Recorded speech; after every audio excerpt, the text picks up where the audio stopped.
నేను అంటాను, నీ ప్రార్థన దేవుడు వినాలి అన్నా, బలిపీఠం మండించబడాలన్నా, అగ్ని ఆకాశములో నుండి దిగి రావాలంటే నీ ఆత్మీయ జీవితంలో ఒక క్రమం ఉండాలి. నీ భక్తి జీవితంలో ఒక క్రమం ఉండాలి. నీ నడవడిలో ఒక క్రమం ఉండాలి.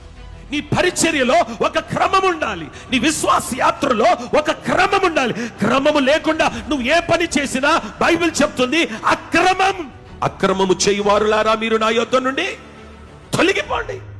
నేనంటాను, క్రమము కాని దానిని దేవుడు అక్రమం అన్నప్పుడు క్రమము పాటించకుండా, ఏమండి, క్రమానికి లోబడకుండా, క్రమాన్ని పాటించి క్రమము ప్రకారంగా నడవకుండా నేను ప్రార్థన చేసినా దేవుడు వినట్లేదండి, నేను ఎంత మొరపెట్టినా దేవుడు వినట్లేదండి, నాకు జవాబు రావట్లేదండి, దేవుడు నాతో మాట్లాడట్లేదండి. ఎలా మాట్లాడతాడు నీతో? ప్రార్థనలో క్రమం లేదు, నీ విశ్వాసంలో క్రమము లేదు, నీ భక్తిలో క్రమము లేదు, బలిపీఠం కట్టే విషయంలో క్రమము లేదు, దేవుని సన్నిధికి వచ్చే విషయంలో క్రమము లేదు. క్రమము లేకుండా నా ప్రార్థన వినయ్యా, నా ప్రార్థన వినయ్యా, నా ప్రార్థన వినయ్యా వినాడు.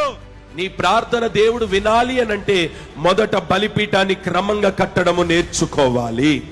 కర్మేలుకు దేవుడు నిన్ను తీసుకొచ్చిన తర్వాత ఏదియూ పోకుండా దేవుడు కాపాడాలనంటే మొదట బలిపీఠము కర్మేలు మీద క్రమముగా కట్టడము నేర్చుకొందుముగాక.